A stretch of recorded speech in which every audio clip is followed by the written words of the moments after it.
The Bible says that forget not the stone out of which you were hewn. People forget so quick in life. Many people have short memory. I have learned over the years not to forget where I have come from. And it is a curse to forget.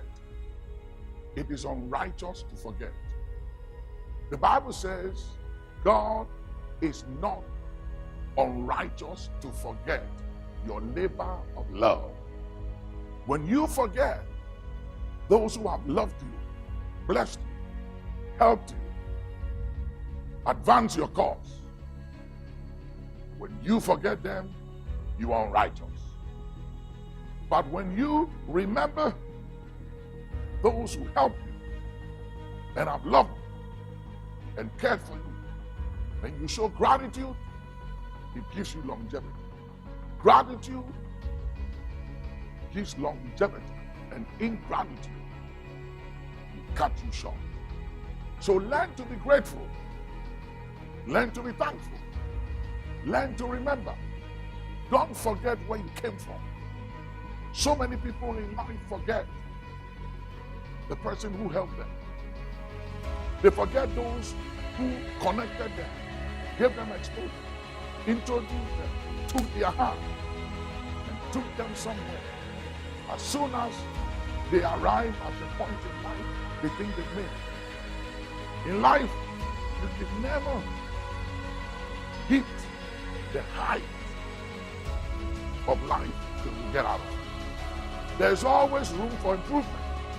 So don't be satisfied with where you are, and don't show ingratitude because you think you don't meet the man or the woman, the boy or the girl who helped you when you needed that help. Show gratitude. Remember people.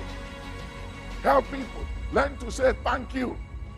Have an attitude of gratitude and thanksgiving. It will take you far. Some people think they have arrived, but when they get to heaven, they realize that they were just operating at 20 or 30% of their capacity and didn't use 70% or 80% of their capacity. And you know why? Because they got stuck at the place of 70, at the place of 60, 50, or 30% of their capacity. Why? Because whenever you think you don't need anybody, you've arrived, you've made it, you are successful, you stop growing, and you begin to diminish, you begin to die. If you want to live, don't want to diminish, and don't want to die, keep showing gratitude. And remember where you came from. Remember others. Every now and then, God will say to David, remember, David, that you are a shepherd boy. And I took you from the sheepfold, and I made you king over Israel. And I gave you your master's throne and your master's wives. God always reminded David. In Deuteronomy 8:18, God said, remember the Lord thy God. Why? Because success, wealth, power, money can make you forget. And God said, remember. Remember that success and power and influence has an expiry date. And for every action, there are consequences. So you might be powerful right now. You may have millions of dollars in your bank account and outside your country, in foreign account. You may have houses in your country, in other places. You may be the biggest guy or lady or man or woman in town. You may have everything. Maybe you are mega. You are the biggest voice and person. You are private jet. You are loaded. But hear me. All that is sinking sand. God has no regards for material things. Because you know something? Let me show you God's value of money. The streets in heaven, they are made of gold. That is how insignificant money is to God. He sees money as nothing. So if your confidence and who you are and how you relate to others, and especially those who have helped you in life before, is derived from material wealth, blessings, and money, or influence or power, you are to be pitied among all men. But if your confidence is derived from this one thing, that you know the Lord, who executes judgment, righteousness, and justice on earth, then you are on a good track in life. So learn to remember, and don't be puffed up, don't be arrogant, don't be proud, which you were never before. But suddenly you have become proud and arrogant. Why? Because of things.